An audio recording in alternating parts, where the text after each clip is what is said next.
Bienvenidos a la clase de hoy. Hoy vamos a hablar de los músculos, ¿sí? De la pared abdominal, de la parte anterolateral, ¿sí?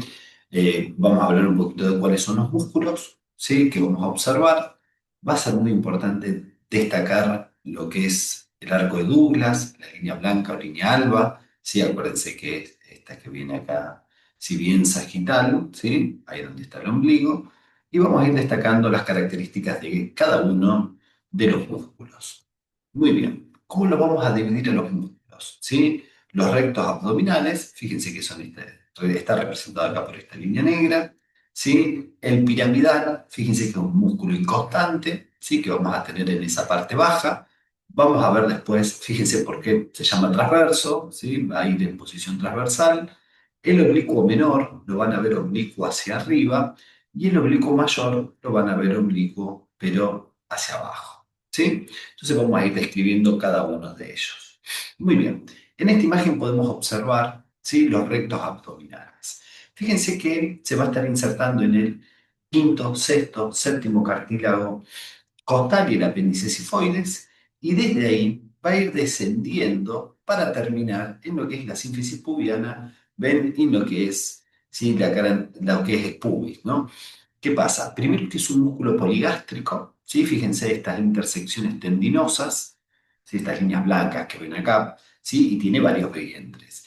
Dentro de los vientres pueden variar de 2 a 5 generalmente, ¿sí? Podemos observar 3, ¿sí? Y fíjense que esta intersección tendinosa, la inferior, generalmente nosotros las vamos a encontrar a la altura acá del ombligo, ¿sí? Eso para tener en cuenta. ¿Qué pasa? Ambos rectos, ¿sí? Están separados por un rafe medio, que se ve blanco, acá separando ambos rectos, ¿sí? Que se va a formar por las aponeurosis de los músculos anchos del abdomen, ¿sí? Que confluyen, que van a terminar formando, ¿sí? Esa famosa vaina, ¿sí? De los rectos. Por eso vamos a tener que ver cómo se forma, ¿no? Y es muy importante. Recuerden que este músculo, por su posición, ¿sí? Nosotros vamos a ver que él es un músculo aspirador, ¿sí? Que va a participar, ¿sí? ¿Por qué? Porque genera, ¿sí? Genera presión, acuérdense, positiva en el abdomen. ¿Está claro? Muy bien, entonces también sirve para la micción, defecación. ¿Estamos?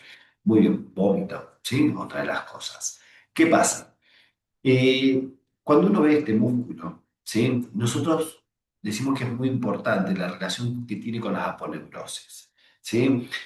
Donde termina el músculo, vamos a ver después, ¿sí? Que hay como una línea, ¿sí? Justo después donde se ve con la inserción de los anchos, donde se ve la aponeurosis, se forma como una línea semilunar que se llama línea semilunar de Spiegel, que estaría más o menos a esta altura donde pasa el cursor.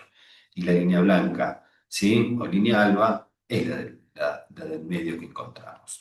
Muy bien, vamos entonces a ver cómo se forma, ¿sí? Fíjense, la línea blanca, ¿sí? Si nosotros lo vemos, es la que nos queda a esta altura, ¿sí? Esto es por encima del arco de Douglas, acá la vemos por debajo del arco de Douglas, y esa línea semilunar es la que verían, ven acá el pasaje justo de las aponeurosis antes de llegar al recto. Cuando uno habla de el arco de Douglas se encuentra a la altura del ombligo, que es donde cambia la disposición de las fibras, ¿sí? ¿Por qué? Vamos a relacionar acá. Fíjense bien, dentro de los músculos, este que veo acá es el músculo oblicuo mayor, el oblicuo menor, el transverso y después las fascias transversales. Si nosotros observamos, ven como el oblicuo mayor, su fascia pasa por delante, la del oblicuo menor se divide en dos hojas, una anterior o más superficial y otra hoja posterior o profunda, una pasa por delante, la otra por detrás del recto, el transverso que pasa por detrás y la fascia transversal que pasa por detrás.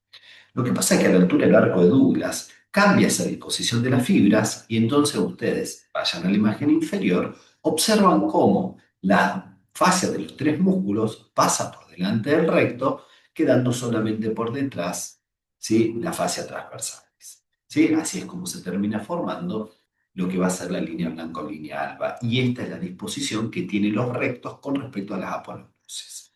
Muy bien. Otro músculo que nosotros vamos a observar es el músculo piramidal. Fíjense cómo lo veo que nace en la sínfisis pubiana y en lo que es el pubis, ¿sí? Y desde ahí va y se inserta en lo que es la línea blanca o línea alba. Primero que es inconstante, y si está, lo que hace es tensar esa línea blanca o línea alba para que me sirva de punto fijo, ¿sí? Más que nada durante el acto de compresión. Muy bien.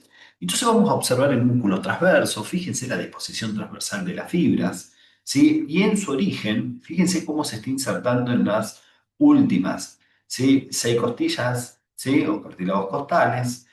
Va a venir también de las apófisis transversas de las vértebras lumbares, las últimas cuatro, ¿sí? Que vemos acá. Entonces se ve la aponeurosis posterior del transverso.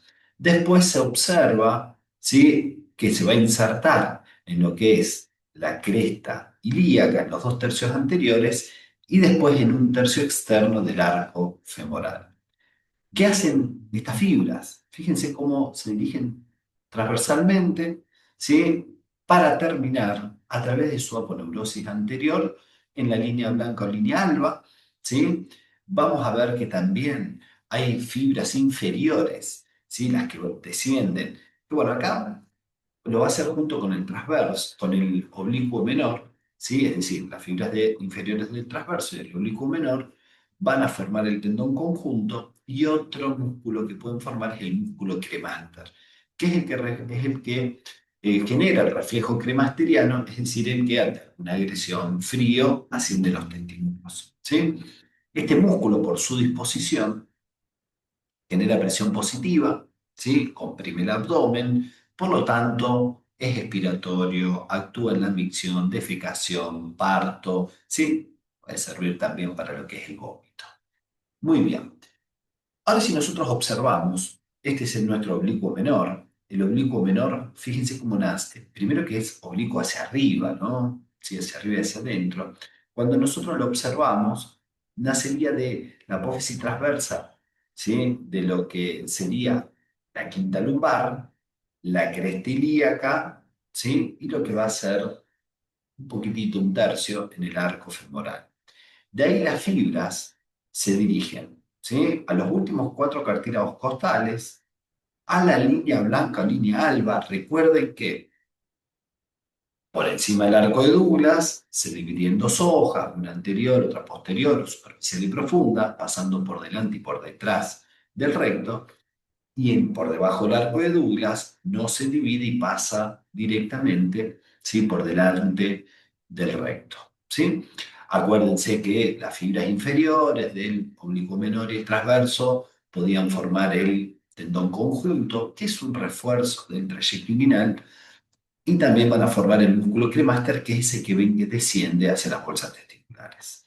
¿Cuál es la acción de este músculo? ¿Sí? Chicos, genera presión positiva, entonces sirve para músculo expiratorio, parto, micción, defecación, ¿sí? Acuérdense que también podríamos encontrarlo en el vómito, ¿sí?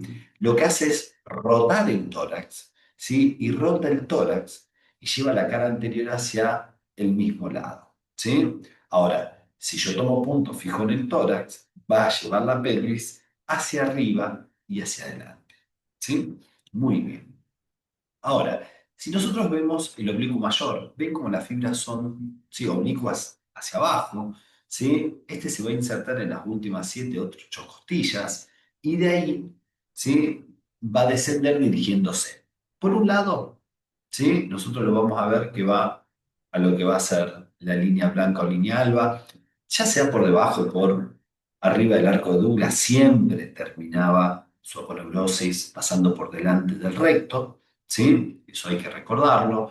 Por otro lado, ¿sí? También se va a insertar en lo que va a ser el pubis, ¿sí? En el pubis, se ve mejor en esta imagen a la derecha, ¿sí? Fíjense cómo yo tengo un pilar externo, ¿sí? El pilar externo son estas fibras, ¿no? Que van descendiendo, fíjense, al pubis, donde termina en el pubis, en la espina del pubis del mismo lado, un pilar interno, medial, que fíjense cómo desciende, ¿sí? Dirigiéndose al pubis, a la espina del pubis del lado opuesto. Ahí me están delimitando el orificio superficial de lo que va a ser el trayecto iliac. ¿Sí? Eso hay que prestarle mucha atención. Y generalmente el pilar posterior, ¿sí? Iría por detrás de nuestro pilar interno, ¿sí? Y hay un espesamiento que forma un ligamento, se llama ligamento de Coles, que refuerza también la pared posterior del trayecto inguinal a la altura del orificio. Muy bien. ¿Dónde más lo vamos a observar? ¿Sí? Él termina también, ¿sí? Formando parte después del piso de lo que va a ser nuestro trayecto inguinal. ¿Sí? Como para ver las diferentes inserciones que nosotros tenemos con respecto al oblicuo mayor. Es un músculo que genera lesión positiva, por lo tanto, me sirve defecación, micción, ¿sí? Vómito, parto, ¿sí? Cuando nosotros vemos con respecto, ¿sí? A lo que va a ser el tórax, nosotros vamos a ver que él rota el tórax, tomando punto fijo, ¿no? En el pubis, va a rotar el tórax hacia el lado opuesto, y si yo tomo punto fijo ahora en el tórax, él dirige la pelvis hacia arriba y hacia adentro. ¿Sí? Siempre hay que ver dónde tomo punto fijo para saber hacia dónde lo llevo. Muy bien, es muy importante conocer la irrigación. ¿Sí? Dentro de las irrigaciones podemos nombrar la arteria epigástrica superficial, ¿sí? Podemos nombrar la mamaria interna o torácica medial, las arterias lumbares y las intercostales, generalmente las últimas 6 o 7. Cuando vemos la inervación, ¿sí? La inervación está dada también por los nervios intercostales, ¿sí? Los últimos 6 más o menos. Si te recuerdan que nosotros hablamos de, más o menos para que tengan una noción, el séptimo intercostal llegaría a la altura del apéndice sifoides, el ombligo el décimo y en toda la región suprapúbica, ¿sí? El 11 y el 12, para tener una idea regional de los nervios intercostales. Y aparte de los nervios intercostales, van a haber ramas, ¿sí? De los nervios abdominogenital mayor y menor, la rama abdominal, ¿sí? Que participa, ¿sí? También de la inervación de los músculos del abdomen, que recuerden que estas eran ramas del plexo lumbar. ¿Sí? Acá terminamos con lo que van a ser los músculos abdominales. ¿Sí? Préstenle mucha atención. Si les ha gustado, suscríbanse al canal y nos estamos viendo en la próxima clase. Así que bueno, me despido, hasta luego, nos vemos, chau chau.